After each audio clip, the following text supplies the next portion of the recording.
One pivotal scene in Stranger Things Season 4 will convince Mike that he is the heart of the show's central friend group, which leads to the question of who is the brains, who is the brawn, and who is the hero among Will, Lucas, Dustin, and Eleven.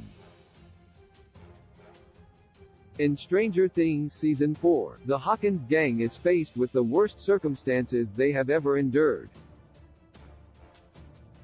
Spread across America in various smaller team-ups, Will, Mike, Eleven, Lucas, and Dustin have to face the murderous Vecna while also attempting to evade the U.S. government's attempts to track them down. The primary plot of Stranger Things Season 4 follows the same group of kids that the show has centered around since its inception. For much of the season, Mike and Will are paired off on a cross-country road trip while Lucas and Dustin are left in Hawkins and Eleven tries to regain her powers alone in a remote research facility. This leads to Mike becoming dismayed with the gang's dissolution and disillusioned about his ability to help, which prompts Will to make a sweet, albeit inaccurate, assessment of his friend's role in their group.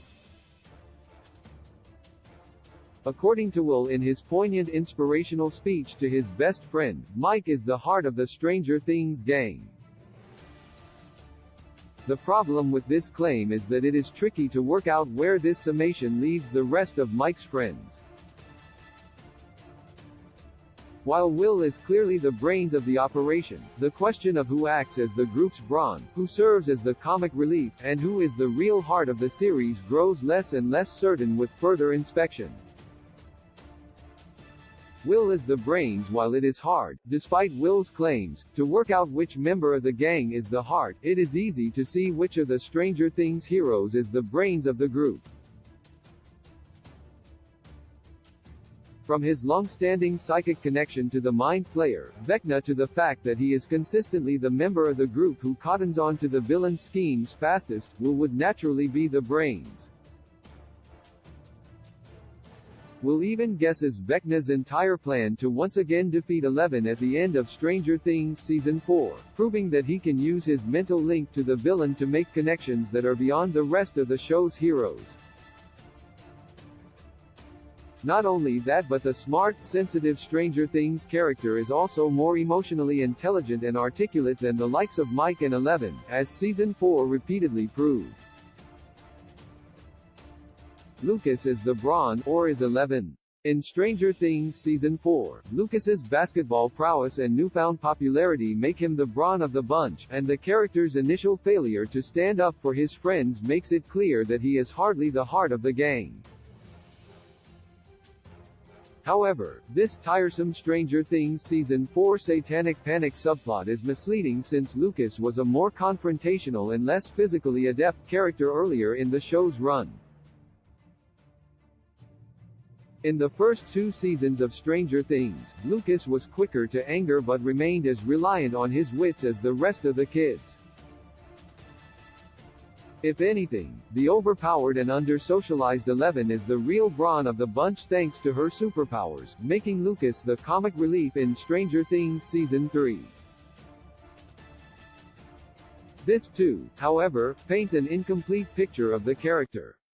Lucas is the funny bone, or is it Dustin? Lucas's charming rapport with Max and his goofy overconfidence made him effective comic relief in Stranger Things Season 3, but before that point, Dustin was always the group's adorable comedic character.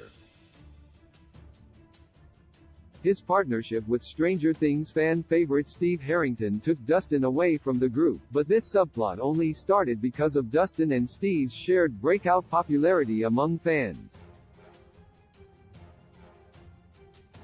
As a result, much like Eleven is the real brawn, Dustin is the original comic relief of Stranger Things. He has since grown out of this original role, becoming a more rounded, moving character in his own right. This makes Lucas the group's resident hero, which fits his proactive attitude, his increasing maturity, and his undying loyalty. However, this characterization is bad news for Mike. Dustin is the real heart of Stranger Things, from his heartbroken reaction to Eddie's devastating death to his hard-to-watch bullying in Stranger Things Season 1, and from his undisguised joy at finding a real-life superhero in Eleven, to his high-tech, nerdy means of keeping in touch with Susie. Dustin is the heart of the series. The problems of Stranger Things before Season 4 left many of the show's characters feeling like broad caricatures of their old selves. However, Stranger Things Season 4 managed to fix this issue by making Lucas a loyal defender of his friends, making Will the thoughtful, intelligent team leader, and giving Eleven her powers back, turning the show's heroine back into her powerful old self. However, this leaves Mike at something of an impasse. Without a real role in Stranger Things, Mike is stranded between the archetypes of hero, brains, brand, and heart. Since Dustin's reaction to Eddie's tragic Season 4 finale death solidified his status as the heart of Stranger Things and the rest of the roles are already effectively filled, there is not much left for Mike to do in the show's story. This is something that even the heavily improved Stranger Things Season 4 couldn't cover up via Will's suspiciously specific insistence that Mike has always been the group's heart, as proven by the fan base's mixed reactions to the claim. Anyone who has watched Stranger Things from Season 1 to Season 4 can track Lucas, Will, Eleven, and Dustin's journey to becoming the show's hero, brains, brawn, and heart respectively, but this has also unavoidably left the once central Mike in an unenviable position nearing irrelevance.